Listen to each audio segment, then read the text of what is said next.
గౌరవ ముఖ్యమంత్రి రేవంత్ రెడ్డి గారు రాష్ట్రంలోని పాత ఉమ్మడి జిల్లాల్లోని 9 జిల్లాలు తిరిగే దాంట్లో భాగంగా ఖమ్మం జిల్లాకి 18వ తారీఖు ఉదయం 10:30 గంటలకి పాలేరు నియోజకవర్గంలోని మద్దులపల్లి రెవెన్యూ గ్రామం వద్దకు జేఎన్టీయు యూనివర్సిటీకి సంబంధించిన బిల్డింగ్ ఫౌండేషన్ కి సంబంధించి, అదే రకంగా నర్సింగ్ కాలేజీకి సంబంధించి, అదే రకంగా నీటిపారుదల శాఖకు సంబంధించిన మున్నేరులో నీరు వృధాగా కృష్ణాకి వెళ్తుంది. మున్నేరు నీరు ఆ నీటిని పాలేరులోకి, Munneru to Paleru link canal కు సంబంధించిన ఫౌండేషన్, కూసుమంచిలో 100 పడకల హాస్పిటల్ కు సంబంధించిన ఫౌండేషన్ తో పాటు మార్కెట్ యార్డు ఏదైతే ఖమ్మంలో పురాతనంగా నిర్మించిన ఆ మార్కెట్ యార్డు విశాలంగా లేని కారణంగా ఉమ్మడి ఖమ్మం జిల్లానే కాకుండా పక్క జిల్లాలైన మహబాదు, ఇటు సూర్యాపేట నుంచి మిర్చి పండే టైంలో, మిర్చి కోతకొచ్చే టైంలో లక్షలాది మిర్చి బ్యాగులు అంటే రైతులు తీసుకొస్తుంటే యార్డుకి అది విపరీతంగా ఇబ్బంది అవుతుందని తలంచి దాన్ని మొద్దులపల్లి దగ్గర ఒక కొత్త మార్కెట్ స్థాపించడం జరిగింది. దాన్ని కంప్లీట్ అయింది. దాన్ని కూడా ఓపెన్ చేసే కార్యక్రమాన్ని గౌరవ ముఖ్యమంత్రి రేవంత్ రెడ్డి గారి చేతుల మీదుగా ఉప ముఖ్యమంత్రి గారు, సహచర మంత్రులు తుమ్మల నాగేశ్వరరావు గారు, ఉత్తమ్ కుమార్ రెడ్డి గారు, దామోదర్ రాజనరసింహ గారు, ఇన్ఛార్జి మంత్రి శ్రీహరి గారు అందరం పాల్గొంటున్నాం. సుమారు 362 కోట్ల రూపాయలతో ఫౌండేషన్ స్టోన్లు కానీ, ఓపెనింగ్లు కానీ ఈ 18వ తారీఖు ఉదయం అభివృద్ధి కార్యక్రమాలకి ఫౌండేషన్ స్టోను, ఓపెనింగ్ స్టోన్లు కూడా చేయటం జరుగుతుంది. తదుపరి ఏదైతే రాబోయే మున్సిపాలిటీలు, కార్పొరేషన్లకు సంబంధించిన ఎన్నికలు, దానికి సంబంధించిన ప్రిపరేషన్ మీటింగ్ కూడా ఇక్కడే ఉమ్మడి ఖమ్మం జిల్లాకు సంబంధించిన సత్తుపల్లి, కల్లూరు, మదెర, వైరా, ఇల్లందు, ఎదుల్లాపురం, కొత్తగూడెం ఈ 7 ఒక కార్పొరేషను, 6 మున్సిపాలిటీలకు సంబంధించిన ప్రిపరేషన్ మీటింగ్ కూడా ఇక్కడ ముఖ్య కార్యకర్తలతో గౌరవ ముఖ్యమంత్రి రేవంత్ రెడ్డి గారు కార్యక్రమం నిర్వహిస్తున్నారు. దానికి ఇప్పటికే ఈ మున్సిపాలిటీలు, కార్పొరేషన్ కి సంబంధించింది కూడా కమ్యూనికేషన్ చేయటం జరిగింది. కార్యకర్తలు, ముఖ్య కార్యకర్తలు వారి వారి డివిజన్లు, వారి వారి వార్డుకు సంబంధించిన ముఖ్య నాయకులందరూ కూడా ఈ సభలో పాల్గొంటున్నారు. తప్పకుండా ఈ కార్పొరేషన్ పరిధిలో ఉన్న ముఖ్య నాయకులందరూ తప్పకుండా గౌరవ ముఖ్యమంత్రి గారి సమావేశానికి పాల్గొనాలని ఈ వేదిక ద్వారా వారందరినీ ఆహ్వానిస్తూ, మీకు తెలియంది కాదు, ఏదో ఎన్నికలప్పుడే ఈ ప్రభుత్వం గాని, గౌరవ ముఖ్యమంత్రి గారు గాని, మంత్రులం కానీ, శాసనసభ్యులం కానీ ప్రజల్లో తిరగటం అనేది కాదు. నిరంతరము ప్రజల మధ్యనే తిరుగుతున్న ప్రభుత్వం ప్రతినిధులు మేము. ప్రజల కష్టాల్లో, ప్రజల బాధల్లో ఎప్పుడు కష్టం వచ్చినా ప్రత్యక్షంగా నిలబడి ఎంత కష్టాన్నైనా ఫేస్ చేసి సాధ్యాసాధ్యాలు పరిశీలించి ప్రజలకు మంచి ఏది జరుగుతుందో ఆ స్టాండు ఈ ప్రభుత్వం ప్రజల పక్షాన, ముఖ్యంగా పేద ప్రజల పక్షాన ఈ ప్రభుత్వం గతంలో తీసుకుంది.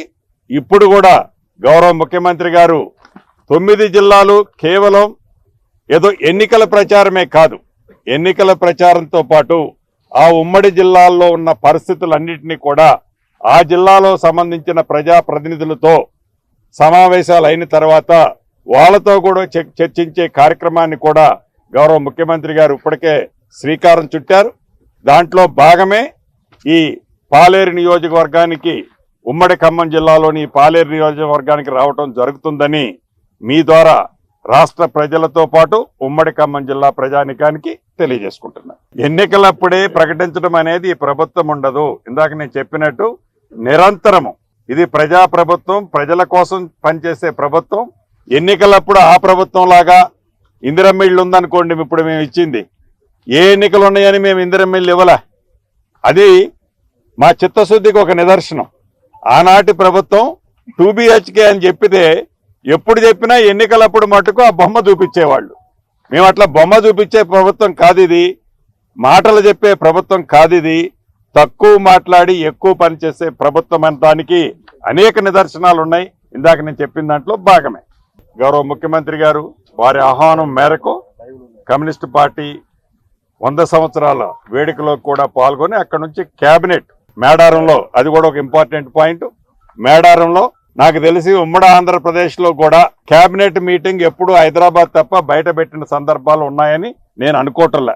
మొట్టమొదటిసారి ఆదివాసులకి ఆరాధ్య దైవమైన సమ్మక్క సారలమ్మ మేడారం జాతర అది ఈ నెల 28, 29, 30, 31 4 రోజులు కోట్లాది మంది భక్తుల సమక్షంలో ఆ జాతర జరగబోతుంది.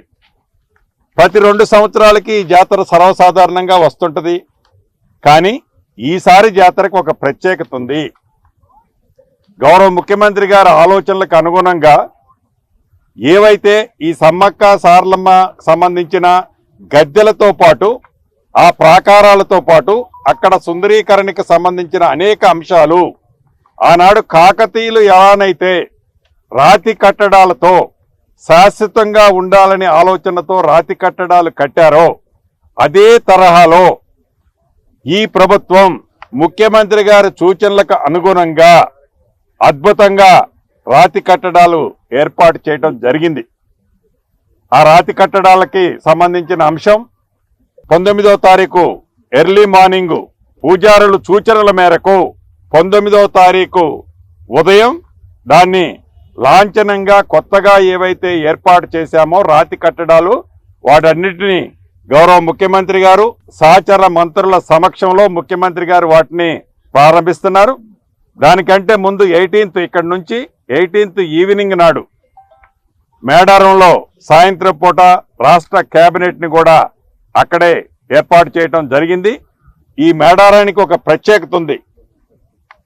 ఆదివాసులకే కాకుండా ఆదివాసేతరులు కూడా కోట్లాది మంది ఒక్క తెలంగాణ రాష్ట్రంలోనే తెలుగు మాట్లాడే వారే కాకుండా కోట్లాది మంది భక్తులు ఉన్నారు.